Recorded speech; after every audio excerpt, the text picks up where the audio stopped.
Yung ano mo na ng oil? Hindi nilalagyan eh. Magandang umaga po. Ito nga pag-usapan natin ay let's go to Bawang, La Union.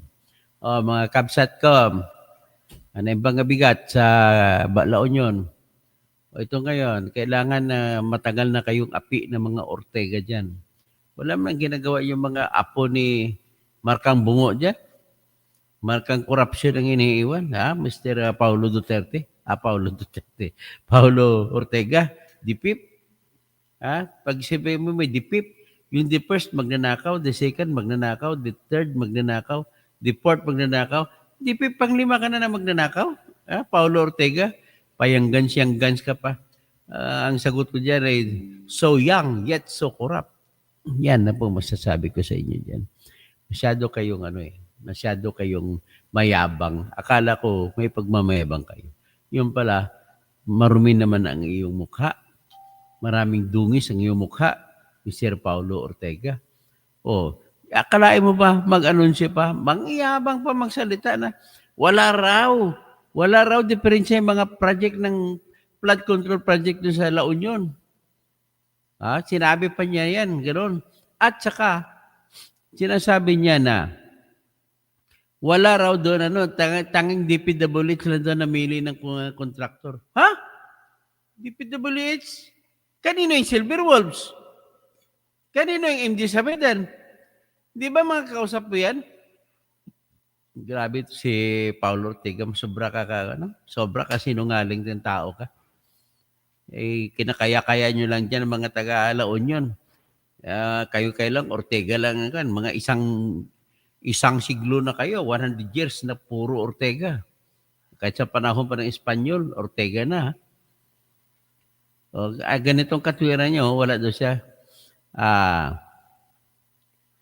Sabi niya, in-emphasize niya, ng infrastructure project sa kanila ay closely monitored daw ng DPWH.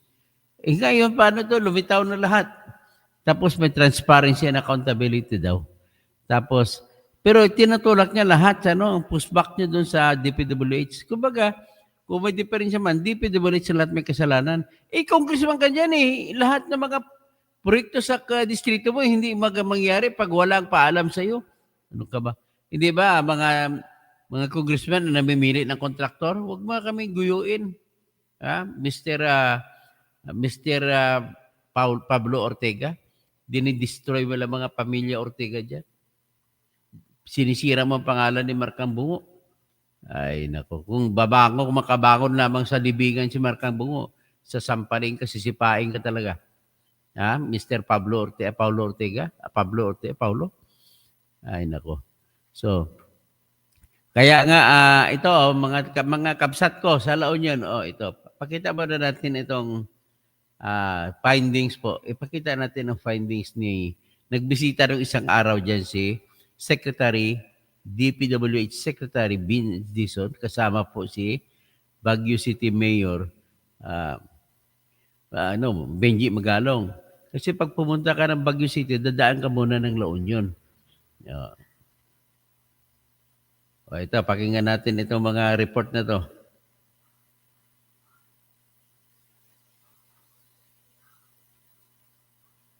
Saan ba yun?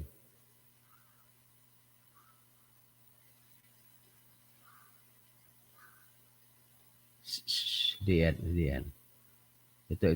Ang report po na ni Kwan. Sabay yung report ng bisita ni La Union. Sa La Union, bisita. Ito, pagpasyal ni Vince Dizon. Hindi yan.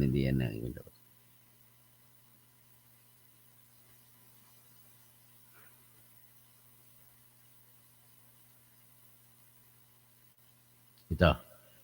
Diyan, ito yung kay Vince Dizon. Yung pag-inspection ni Vince Dizon. Pastor Rodi Rabi, sumasagot ako sa tawag mo, nawala ka, hindi ka bumalik.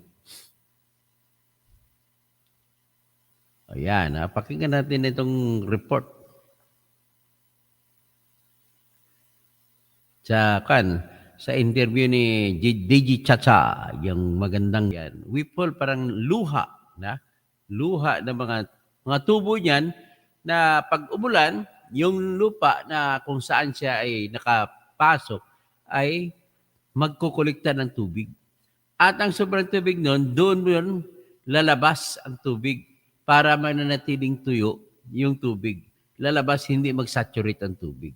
Yan po ang purpose ng whip hole na yan. Kaya mangungulikta siya ng mga tubig ng lupa at ibababa niya at itatapon niya palabas. Kung sabihin na 16 mm lang ang kapal ng bakal. Imagine mo, ang kapal ng lapis ng Mongol, yan po ay 6 mm. Tapos kung mag-12, hindi, mga mas malipis pa dyan, 6 mm.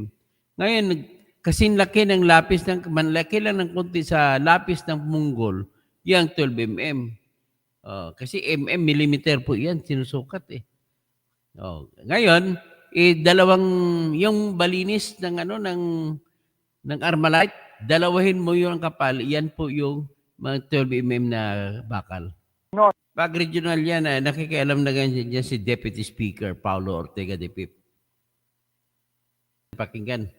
Pakinggan na lang natin itong sasariwain natin ngayon yung privilege speech ni Ginoong Panfilo Lacson.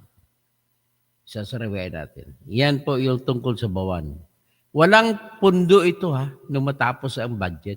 Pero hinanapan pa ng pundo. Ang tawag niya pag walang pundo ng mga budget, at tawag dyan, unprogrammed funds. Kaya magkakaroon lamang ng pundo yan kung makahanap ng savings, makautang o kung saan-saan, mailipat sila. Biro mo ginawa ng paraan na magkapundo. Matindi talaga. Matindi. Pakinggan natin si, asan ba yung kay Panfilo Lacson na programa?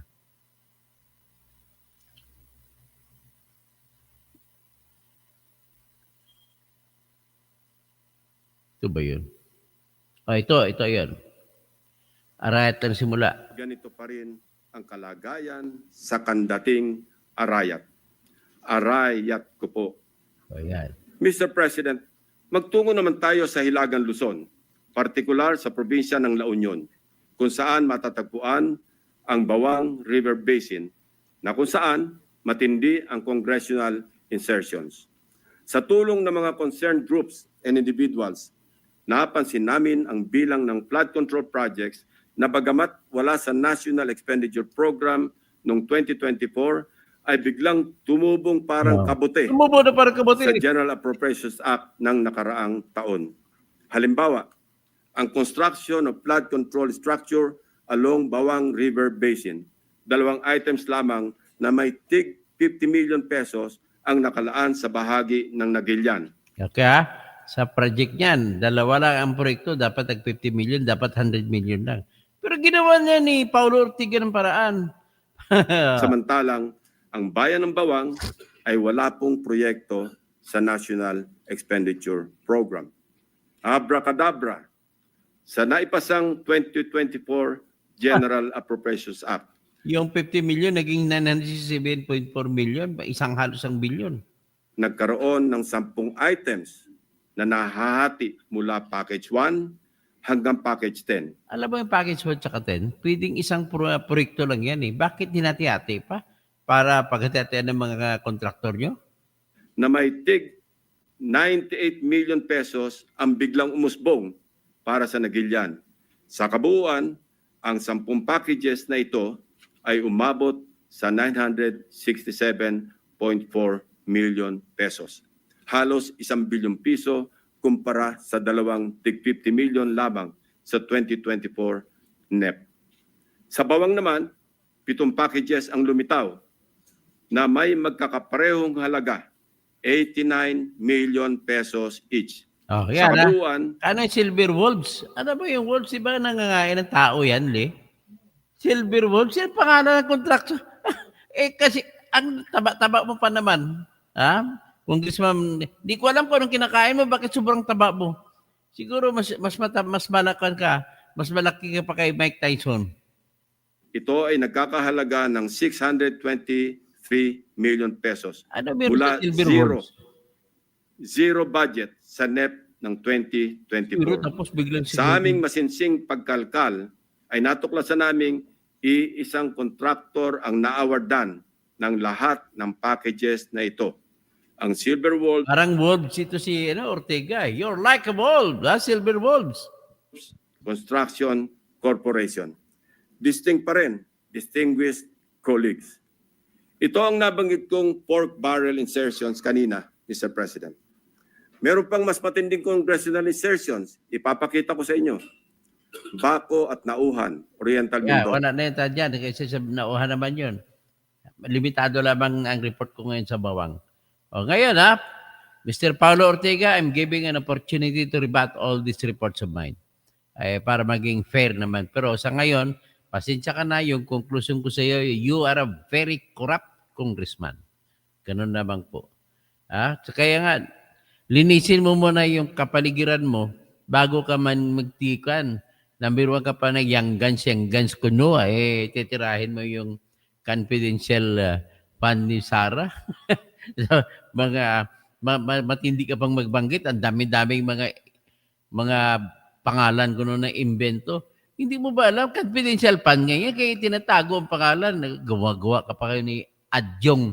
Dalawa kayo ni Adjong. Tapos ang balita ko dyan, yung report na nakarating sa akin, yung nakarang eleksyon, akalain mo nung last hour, tag 25,000 kada boto binibigay ni Paulo Ortega.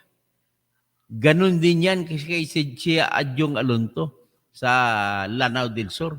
But, grabe kayo.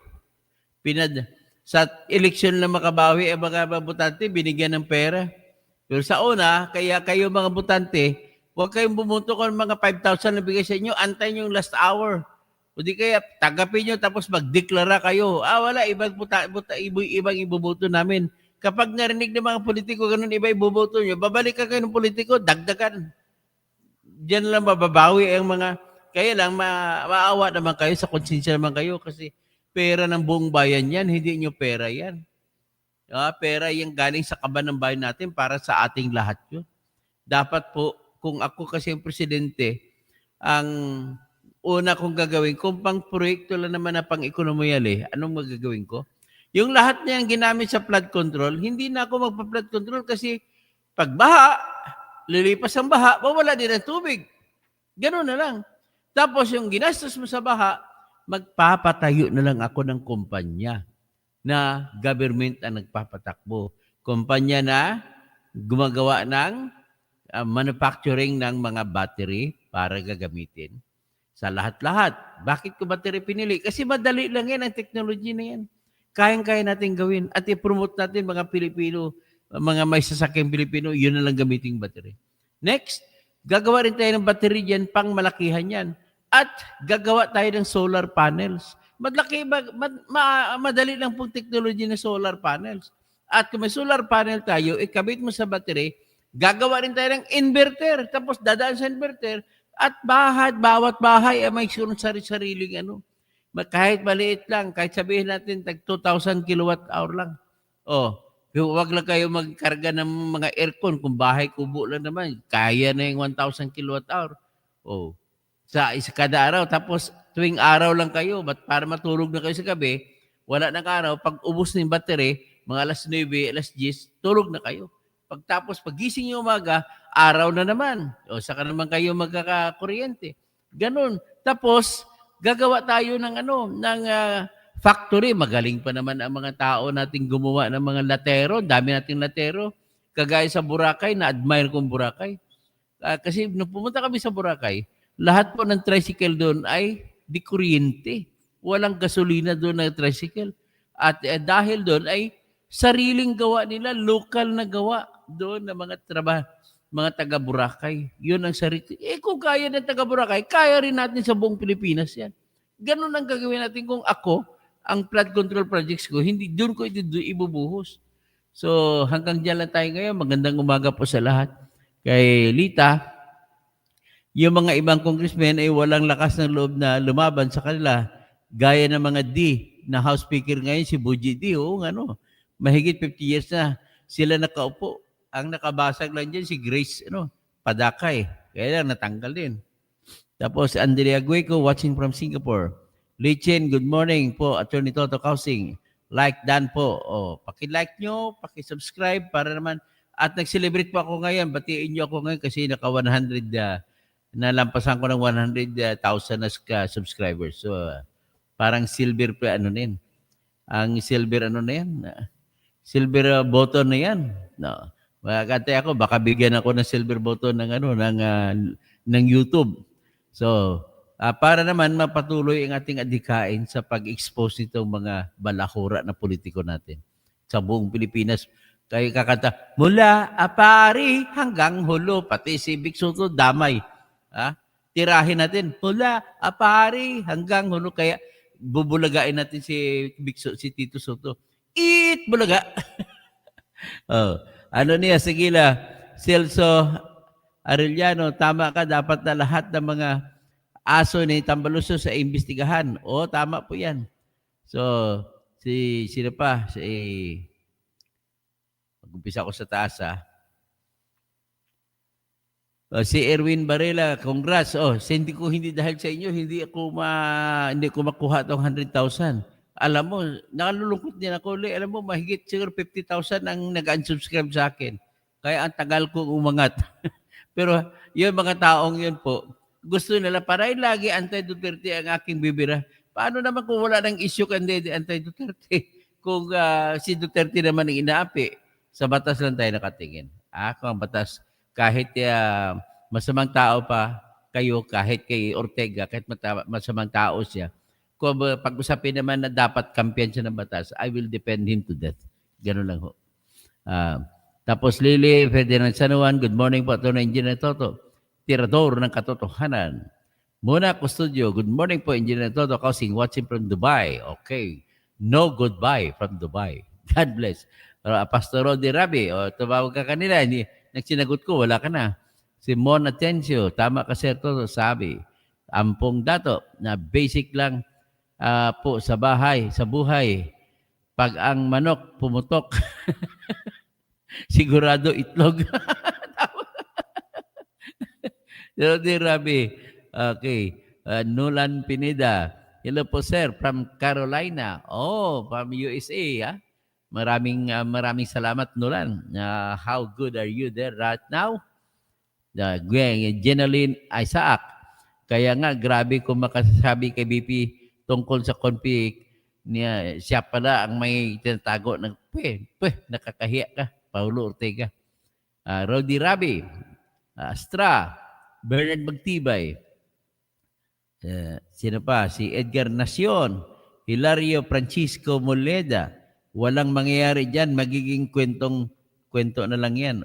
Kinakabahan ko kasi maulit ang kwento ni Napoles. Ang mga politiko hindi makukonvict. Ang makukonvict yung mga taong opisina at saka yung kontraktor.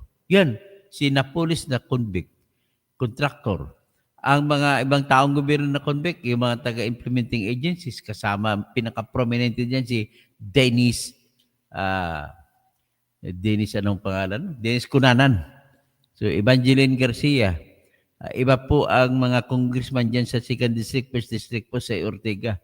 Alam ko, lahat ng si Ortega ng dyan, siya ang nagmaniobra ng lahat dyan. At si Ikib, kung makapanira kay BP Sara, grabe. Doc, iba po alam ko, ibang angkong pero siya lahat yan. Ang 2nd, 1st District at 2nd District, siya lahat namumuno dyan. Julita Palomo, maraming buwaya sa House of Crooks. Mona Chenso. Lahat ng bata siya ni Tambi. Lahat ng bata po ni Tambaluslos, kurap. Kano lang, si Lizalde ko. Tingnan mo, si Adjong Alonto. Lita, kala mo malinis si Ortega. Binabati ko si Bibisa. Si Aris Espanyola. Ikaw pala Ortega. Meron mo mag-anunsyo pa siya na hindi raw totoo yung kay Lacson? Magnanakaw lang kung magka-usga ka sa bicycle. Okay, yari ka Ortega, dapat sa'yo makulong, plunder. Maynard Cue, grabe talaga si Congressman Paulo Ortega. Yan, mataba na. May balbas pa kunwari. Celso Alilano, lahat ng maingay na congressman noon na nakapaligid kay Martin Romualdez, sigurado nakikinabang yan. Sigurado yan, walang kawala yan. Kay Kamaru, ang dapat imbestigahan ang nag-imbestiga. Nolan Pineda, isa pa si Dong Gonzales. Yan sa Arayat, Aray ko po, Arroyo Dong Gonzales. Pero naalala ko, Nolan, naawa ko kay Arnel Pineda. Kaya ang naalala ko sa kanta niya, alam mo kasi may away siya sa asawa niya. ang kasuhan sila. Kaya parang nalulungkot ako. Siya pa naman ang kumanta talagang original ng kanta na After All These Years. After All These Years. Ang kantang yan, After all these years, you stood by me, and days and nights that I was wrong. Di ba? Yun ang kan. Ganda-ganda ko sa kantang yan kasi dedicated ko yun sa asawa ko. After all these years, kami pa rin. Parang gano'n ang simple. Highway run! Tapos ito pa, I gave ganyan ang mga sekretary. Pinupuntahan. Tama, dapat ginagawa ni Vince Dizon. Tama yun. Pinupuntahan niya talaga. MJ Fern, congratulations Dr. Toto on hitting 100K subscribers. Thank you, thank you. Kung hindi dahil sa inyo, wala yan. Evangeline Garcia, Katoto. Si Ortiga po, alam ko po yan, si Ortiga, pero si Ortiga ang nagmamanihir diyan lahat. Julito Paluma. Pera ang kinain yan, kaya ang taba-taba. Nolan Pineda. Litsunin na yan. Celso Aliano, dapat imbestigahan lahat ng congressmen na kapaligid kay Romualdez. Wala na si Romualdez, paalis na. Si Buji, di na. Hopscotch, 555. Dapat dito kay Ortiga, lagyan ng pillbox. Ang uti. Ano niya sa gila? Celso Aliano, tama ka, dapat ng lahat ng mga aso ni Tambaluslos ay imbestigahan. Daming kinita nila dyan. Lee Chen, good morning po. Attorney Toto Kausing. Like salamat po. Andrea Guico, watching from Singapore. Lita, yung mga ibang mga congressmen, walang lakas na loob na lumaban sa kanila gaya ng mga D na House Speaker ngayon. Mahigpit 50 years na. Matindi si Ortiga, 100 years sa kanila sa La Union. Lee Chen, congrats po Attorney Toto on hitting 100 subscribers. Salamat po. Randolph Lamano. Oy! Doc Kaki, kumusta ka na? Barutso, good morning, Doc Toto. Okay. From Doc Kaki, from Doc Toto. Okay. MJ Fern, congratulations, salamat. Tony Collado, sir, binabati kita. Salamat po sa pagbati. Bing Liwag, puro support ang mga congressmen. Ferdinand San Juan, congrats po. Tony Toto Causing. Barutso, congrats sa 100K. Jolito Paluma, congrats po, attorney. Ivy Grazia, lahat imbestigahan at parusahan. Alfonso Inigo, congrats. Nolan Pineda, gawin natin 1 million followers. Dapat mag 1 million tayo. Joey Reyes, District 2 po yan. Alam ko District 2 pero siya pa rin pong hari. Ivy Grazia, congratulations for 100,000 subscribers. Kay Kamaru, Enrique George, congrats lahat. Binabati ako. Raynon Season, happy 100K subscribers. I'm very happy. Tapos Andrea Guico, kudos po. Celso Alilano, congrats. Manuel Santos, hala. Paulo Ortiga, kung makapagsalita ka, parang inosente ka.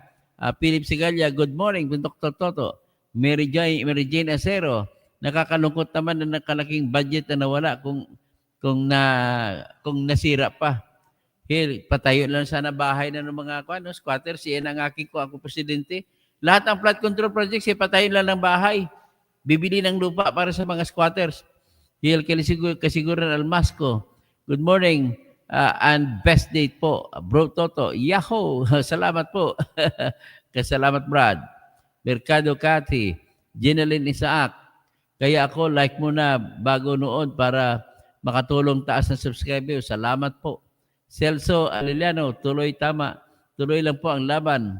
Barutso, dapat kasuhan. Maria, magandang gabi po. Ay, gabi ka. Kasi ibang lugar ka pala. Siol, Sari-Sari Store.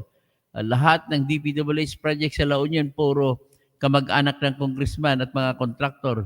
Nolan Pineda, grabe sir, kayang-kaya nyo. Laban sa corruption. Tingnan din ang flood projects sa SGDM. Titrahin natin yan si kasunod ka na. Rida Robes, kasunod ka na. Maria, itong si Ortega, bidang-bida sa mga Duterte, pero tingnan mo ngayon, sira ang flood control. Laban sa korupsyon. Dapat siguro i-dissolve ng Kongreso. Yun nga, mangyari. Maria, congratulations. John Disbaptist, kung sino ang maangas na congressman sa mga hearing, sila pa yung maraming kababalaghan. Na Nolan Pineda, salamat sa iyong palipad. Barutso, dapat kasuhan at ikulong lahat ng magnanakaw sa kaban ng bayan. Dapat tanggalin na sila lahat. Siol Sari-Sari Store, good morning. Jenaline Isaac, tama po sila. BP Saram, noon nangampanya. Okay. So, Regine Balyukanag. Okay, mabuhay ka, Toto. God bless you. Michael Dexter Garcia, good morning po. Kasama yan sa sindikato si Ortega. Kung magsalita, napakalinis. Jose Gaspar, na mabuhay po kayo, Doktor. Okay, maraming salamat po sa inyong lahat. Patuloy tayo at dadami, i-hit po natin 1 million followers. Para kung tumakbo ako, mabilis naman nanalo, may bigay ko, babago natin ang ating sistema ng katarungan, palitan natin na kung saan mga tao na mismo ang maghuhusga sa bawat kaso sa korte. Hindi na po yung mga judge na madaling bayaran, madaling takutin. At alam mo na, mga corrupt din sila. Maraming salamat po.